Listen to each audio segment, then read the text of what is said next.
Открытый чемпионат России по бразильскому джиу-джитсу можно смело назвать триумфом Ингушетии. Наши парни завоевали больше 10 медалей в разных дисциплинах и весовых категориях. Особенно выделились воспитанники клуба «Хищник», которые по итогу турнира взяли 2 золотые и 1 серебряную медали. Первую строчку занял Ислам Янарсанов. Благодаря упорной подготовке Исламу удалось безоговорочно взять все 3 схватки.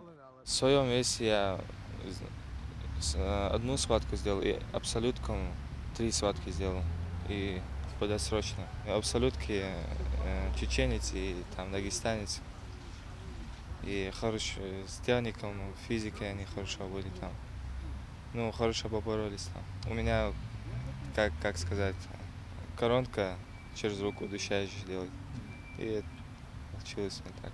Второй представитель «Хищника» не менее талантливый и сильный Ислам Картоев. Базовый борец в джиу-джитсу он сравнительно недавно, а уже призер и победитель разных международных соревнований. На чемпионате страны Ислам также продвигался очень уверенно. Однако для победы не хватило опыта выступления именно в бразильском джиу-джитсу. Результатом спортсмен доволен. Правила бразильского джиу-джитсу очень сложные, поэтому, так как мы выступали первый раз, нам было очень сложно. В финале был очень сложный соперник, он был очень хорошо подготовлен. С ним мы провели хорошую схватку, но по баллам я ему проиграл. Самой главной целью на этом чемпионате у меня было отобраться на чемпионат мира, и это у меня получилось. На чемпионате мира покажу себя лучше. В турнире принимали участие джитсеры со всех регионов России, а также ближнего и дальнего зарубежья. За путевку на чемпионат мира боролись свыше 800 борцов. Победить на столь крупных соревнованиях задача очень сложная, подмечает опытный наставник спортклуба «Хищник» Гирихан Шибилов. Выступлениями своих подопечных тренер удовлетворен. Если честно, я думал, что и Картоев Ислам станет первым, потому что у него очень хорошая борьба. Но там, как говорится, соперники очень сильные и серьезные. И тем более первый раз ребята выступали именно по бразильскому джиу-джитсу.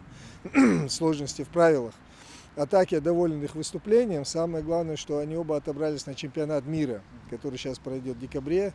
И вот мы сейчас будем совместно с ребятами из клуба «Сунжа», это ребята Имрана Магомедова, которые тоже там выступали на соревнованиях. С их ребятами будем сейчас именно работать по технике, именно по правилам. Готовиться к чемпионату мира. Его ребята тоже отобрались на чемпионат мира. Победы также удостоился и мастер джиу-джитсу Ильяс Хашагульгов. Опытный джитсер взял золото в дисциплине без кимоно и бронзу в кимоно. С каждым турниром призовых медалей становится все больше. Наши спортсмены отлично зарекомендовали себя в этом виде спорта. Парни очень вдохновлены и хотят покорить чемпионат мира. Будем готовиться на чемпионат мира, иншаллах, там будет хороший результат, выиграем. Надеемся на первые места, надеемся стать чемпионами мира. На отдых времени нет, ребята уже возобновили тренировки. К чемпионату мира наши джитсеры должны подойти в лучшей форме, ведь уровень мирового первенства в разы выше российского. Идрис Ижиев, Хамзат Халухоев, Магомед Шаухалов, Новости 24.